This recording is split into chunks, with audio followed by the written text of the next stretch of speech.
everybody, and thank you for watching Just Upright. And I am very excited to make this third video about do not use this Filipino English terms in communicating here in the US. So I would like to thank my colleagues in American Filipino Physical Therapy Academy, and the other friends who have been contributing to the contents of this video. So most of the things that I'm going to be sharing with you guys came from the feedback and comments of friends and colleagues from Facebook when they saw my video or my posting about my video that I'm making this series of videos of the Filipino English terms that we should not be using here in the US.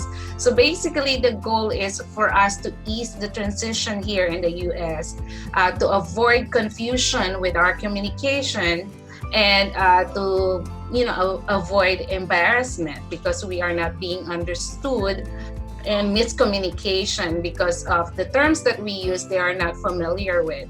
And also for those who are actually preparing for their TOEFL examination. So these are the useful words that you can use when you are answering some questions for you to be understood and hopefully get a higher grade. Okay, so I made some slide here and I will share with you my screen right now. So these are do not use this Filipino terms part 3. Okay, so the first one that I'm going to discuss with you is, I already discussed this on my previous videos. The soft drinks, we don't actually say soft drinks in the Philippines. Soft drink, we don't have F in our Filipino lingo. So the soft drink that we use in the Philippines, here it translates to soda. So Mix, one of my classmates in DPD, made a comment, and some other colleagues, that it is a regional thing, that some people use actually pop for soda. So soda and pop is interchangeable depending on where you are. But basically when you say soda, it's like universal here, that they can understand what you mean. Okay, some other regions prefer to use pop instead of soda. Okay, so the next one is bag. I also discussed this, but I learned something new from my friend Karen and some other colleagues in that group and on Facebook, that some people use pocketbook for purse. Okay, so when they say PT shared his experience that the patient was looking for a pocketbook and he was looking for a book, but actually the patient meant the purse. Okay, so when you say here pocketbook, they are pertaining to the bag. In the Philippines, pocketbook is the small book that we read, that is novel or a story about something, that's pocketbook. So here in other regions, it pertains to the purse. So I was told that most people in their older age use pocketbook as a term for purse. Okay, so just a heads up, when you hear someone looking for their pocketbook, they might be looking for their bag or purse. Okay, and then the next one, this is very common in the Philippines. We use the term bond paper or coupon bag. Okay, actually it's coupon, it might not be a right term because this is here it's either coupon or coupon, but we in the Philippines we use coupon bag or bond paper. But here my friend Chow made a comment that she was working in a bank and she was asking for a bond paper. So her coworker looked her confused and say, what kind? Is it like the bond in the bank? But bond paper here, it translates here as just a white paper or a plain paper or a copier paper or a printer paper or just a paper. Okay, so we don't use here a bond paper or coupon bag here in the US. So if you're asking for a white paper, printer paper, just like this, you just say white paper, okay, or plain paper, or copier paper, okay? You don't use bond paper or cotton bag, okay? Then when you go to the restaurants, and usually we say, sir, cheat, you know. So we don't use the word cheat here. They might say, who's cheating, you know. So when you say cheat, here, when you ask for, the receipt of how much you have eaten, it's check, please, or bill.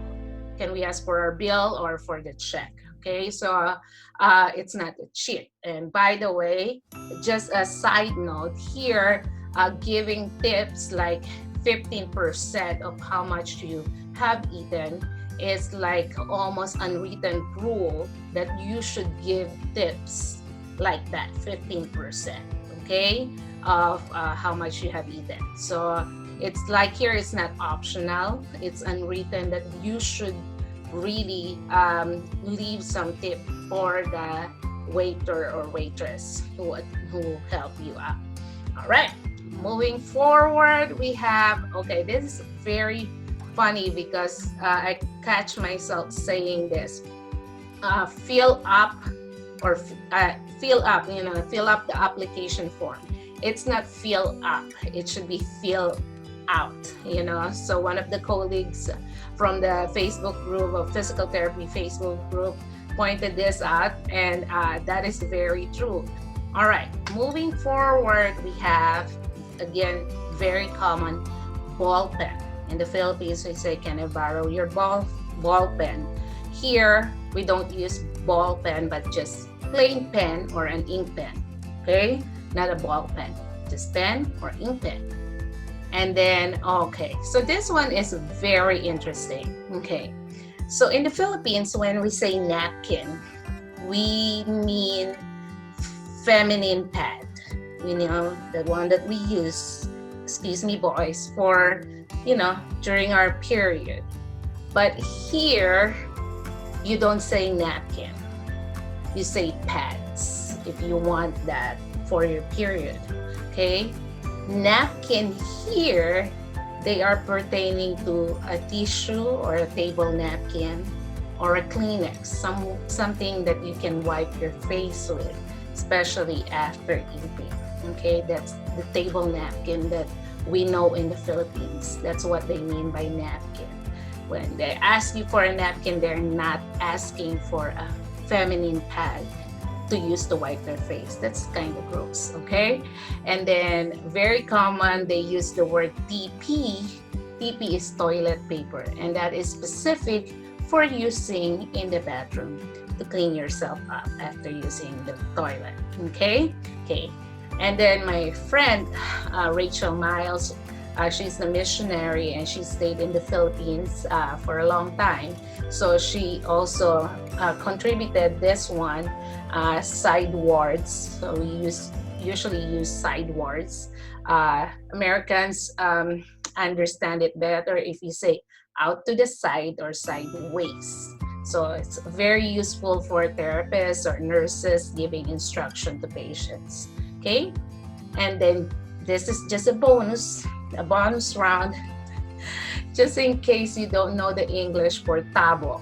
And we like using tabo all the time, in the bathroom. That's why during this pandemic, we are not affected by the lack of toilet paper because we have the tabo, our saving grace, okay? So tabo, it's dipper, just like the Big Dipper in the constellation, okay? Dipper. So just in case you want to look for tabo, it's dipper in English, okay? And then, thank you so much again for watching. And if you want to connect with me, I have a business career Facebook page, Jean Just Upright. That is the username, and the email address is justuprightllc@gmail.com.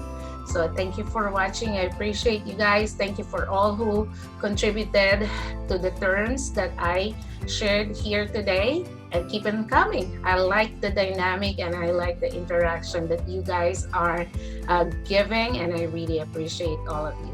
Stay blessed.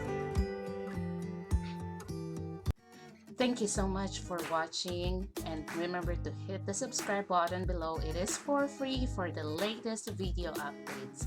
Thank you for your support and stay blessed.